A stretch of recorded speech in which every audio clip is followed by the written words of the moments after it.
Sige po, let's give in to our caller. Nandiyan na ba siya? Okay. Nasaan siya? Ano bang iangat ko rito? You know? Ehem. Pare! Pare, kamusta? Yes. Magandang gabi po sa inyo lahat dyan, mga akibay at mga ajam. And siyempre sa pinakagwapong DJ na The Hitman, DJ Tommy G. Gatula. Yan. Si Alvin ba to, pare? Si Alvin ba to? Yes. Ayun. Yes. Si Alvin pala. Po ito. Oh, hinihintay ko kasi ang alam ko kasi tatawag si Ronald. Kaya akala ko siya. Ako po. Si Alvin. Yan, oh. Hindi to si Ronald, ha? Oh, kilala mo si Ronald? Tatawag din daw eh. Magkakilala ba kayo ni Ronald? Sino po yun? Ang apelido niya, De La Rosa. Senator po yun. Pero hindi siya bato, pare. Ibang Ronald De La Rosa yun kasi common name yung Ronald, Ronald Papel De La Rosa. Pag nag-jack and poy sila, talo si bato, pare. Binabalot ng papel, di ba? Ayun. Pare ko, mukhang may dumadaan na tricycle. Pwede ba parahin mo? Sige po, pagka meron ako pinara dito. Parahin mo, tapos sabihin mo, mamang driver, kakausapin kayo ni DJ Tommy G. Lalayo lang ako ng konti dito. Ano na naman yan? May mga kasama ka na naman natutulog. Hindi po, huwag na po natin pagsinin anyway. Nasaan ka ngayon, pare? Nasaan ka? DJ? Ayos lang. Nasaan ka? Still, as of tuwing gabi ay laging dito po ako sa labas. Okay. Kasi ayok naman nag-usap tayo po sa loob kasi nga hindi ako komportable na nandun sa loob kasi may mga iba natutulog, may mga iba naman na talagang di ako sanay kasi sa environment doon kaya sabi ko dito na lang. Kaya lumalabas ka kasi naririnig tayo ng mga natutulog. Saka baka mo madistract po pag may kumakalat sa akin kaya Pwede bang gisingin mo yung isa sa mga natutulog? Tingnan ko po kung may gigising. Pagka nag-aanit, ay bahala po sila. Sabihin mo, hinahanap ka ni DJ Tommy G, pare. Yan. Pwede din po, sige, try po natin ang best natin. So, anong latest na kaganapan dyan sa atin ngayon? Sige nga, pare, report mo nga sa amin. Talagang report, Anyway. Ayan, so, as of Chinese New Year. Today, as of tonight, sa ngayon po ay peacefully, 100% peacefully, wala naman pong untoward incidents dito sa barangay namin. And good news po, sa mga taga-Angeles po, nag-launch na po ang City LGU ng 24/7 emergency app. Ito po yung pinamagatang Angeleno Alerto 24/7 Personal on-call guard interface or POGI in short, Uy! Isa po siyang app na Ako na naman yung tinutukoy, nakakainis naman. Isa siya pong free downloadable app sa Google Play Store na kung saan to maximize the emergency response po, So, yun po ay bago pa lang pong nilaunch kahapon. So, free to use naman po basta magre-report po yung mga kababayan po dito ng insidente, at mga emergency untoward incidents, yung mga hindi natin inaasahang emergency ay marereport rather in fingertips. Kumbaga, using this app ay available po siyang i-download sa Google Play Store. But unless kung meron po kayong mobile devices tulad ng mga smartphones and Android, So, yun po ay inilaunch na po kahapon sa Barangay Pandan, sa cover court ng Barangay Pandan, Angeles City, ng City LGU through Mayor Pogi Lasatin and Congressman John Lasatin II po. Yun po ang latest po natin. Oo. Ang galing ng acronym, POGI. P-O-G-I. Yes. Ayun. Yes po. What it stands for? Malayo po namin yan dito sa Angeles. Pero yung sa app, On-Call Guard Interface. Personal On-Call Guard Interface. Or Personal POGI On-Call Guard Interface or POGI. Yes. Oh. Kalain mo. Taray, no? Yes. Pogi, so, pero ang taray. ang pinaka-aim po talaga niyan is to maximize the emergency response. Sa panahon ng mga emergency Ang app na yan ay to aim maximize the emergency response po lalo na ngayon sa panahon na hindi natin inasahan tulad ng mga krimen, tulad ng mga emergency at mga aksidente hindi natin inasahan. So marereport naman po nila yan through this app, no? Dito sa app na ito. So meron din po ang app na ito. So gagamit ko lang po siya kapag may hindi ako inasa kung wala po kung may inaasahan po kung makitang insidente dito or aksidente, maaari ko po siyang i-report through this app na ito. So powered by CBIS po siya, sir. Ayun, ayos ha. Ang ganda niyan. Sana magkaroon ng no? People will take it from there, no? The different LGUs and barangays, no? Yeah, yes po. Saka ang app na ito po ay pinakaunang app pa lang ito sa Pampanga at sa buong Central Luzon po. Yun po yung information na nakalat po. Di ba? Kasi nowadays, alam mo, nagkalat ang app na pwedeng i-install sa Yan ang mga worthwhile, di ba? Mga talagang mapapakinabangan na app, di ba? Kaya nga sila app kapag hindi ganong mapapakinabangan, ang tawag doon down. Oo nga po, no? Totoo po yan.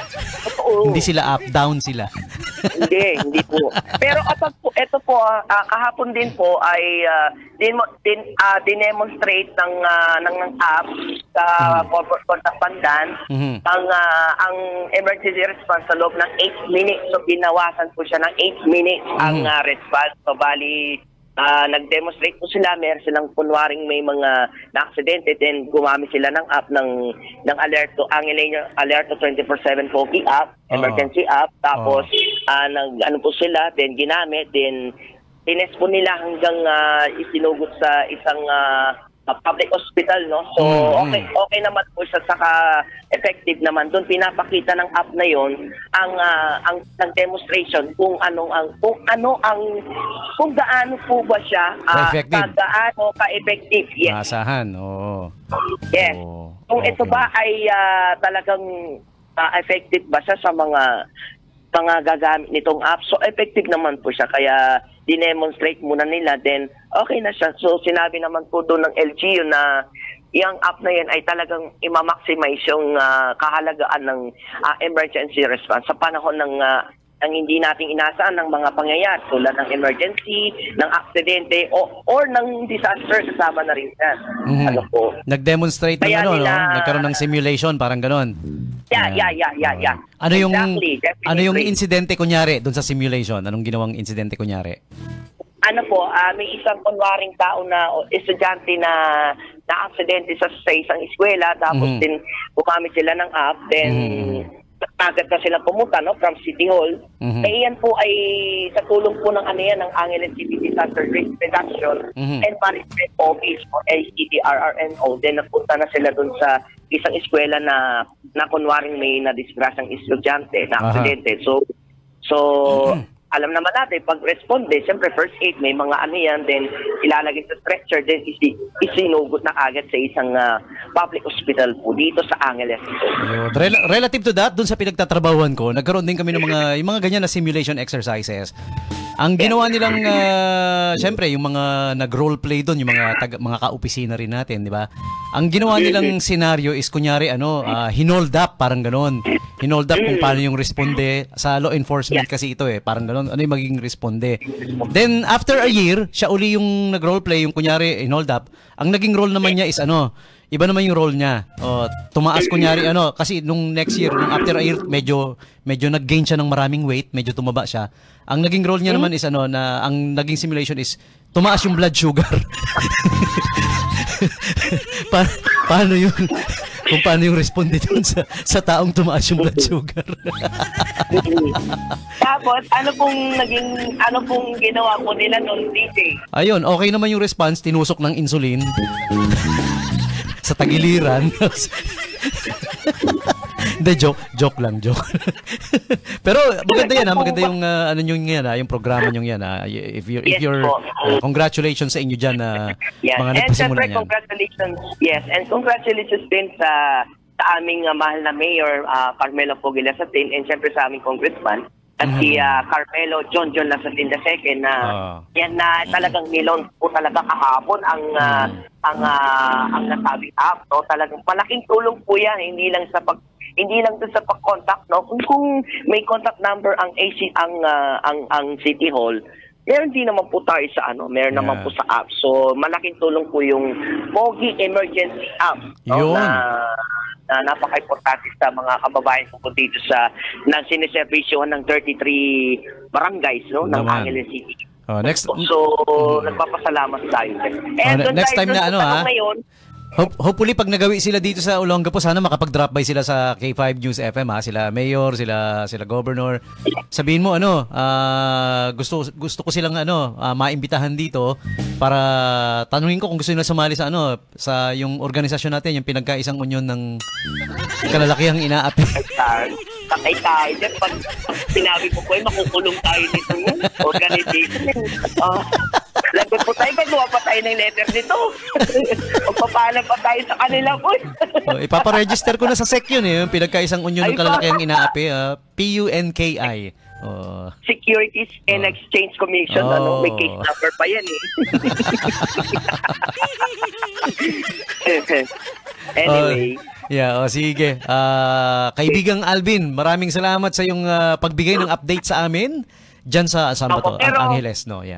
Pero pwede po tayo sumagot doon sa tanong. May importante yung tanong. Interesting yung tanong na yan Naman, your most favorite thing about yung heritage natin, Filipino-Chinese, no? Dahil ako po, Chinese New Year.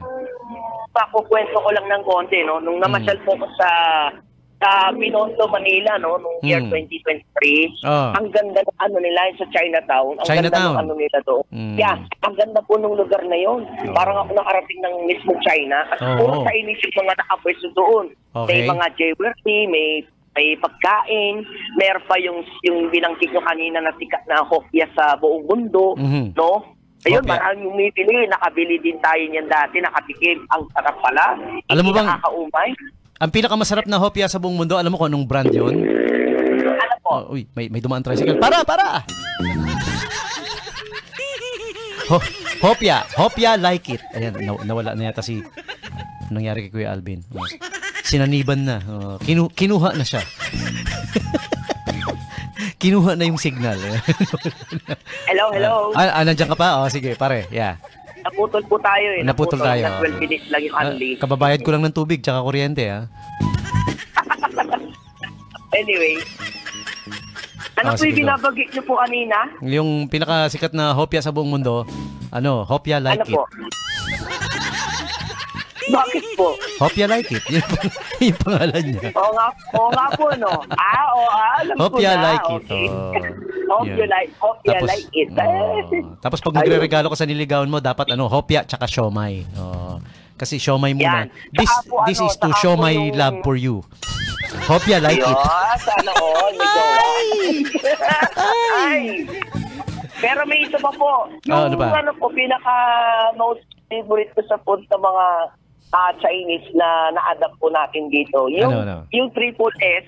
Yung? Alam niyo po yung triple S? Triple S. Triple S. Ano yun? Yeah.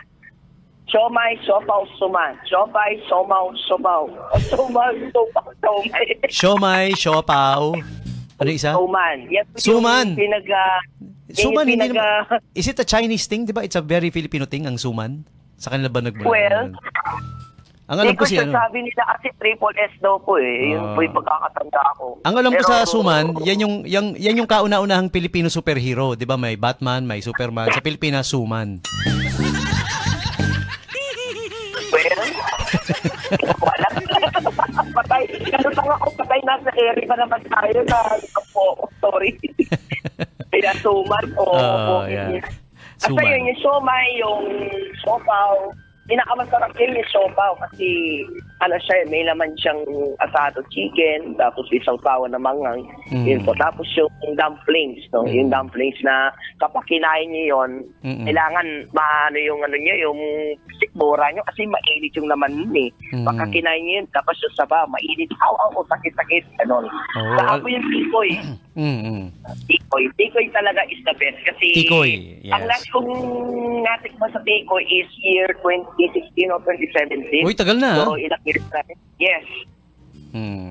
Ang Tikoy, ano yan eh? Simbolo ko kasi ng ano yun eh, ng closeness. Talagang tama Yes. pa yun sa... Dikit-dikit. Yeah, yung titi, kumbaga magkakadikit yung isang tao sa mga kaibigan, gano'n. No? So, unity, magkakasama sila. Mga ganun po. Ayun. Kaya, happy Chinese New Year or Kong Hei Pat Choy sa Kong Hei mga Pat Choy. kaibigan po natin Chinese New Year. Yeah. Kong Hei Wala sa mga... Kung si Wala. Siwalan. Different, ano. Yeah. Okay. Yun. Sige. Okay. Anything else you wanna add, Kuya Alvin? So, bilang panguli, bumati o greet. Greet lang. Rather,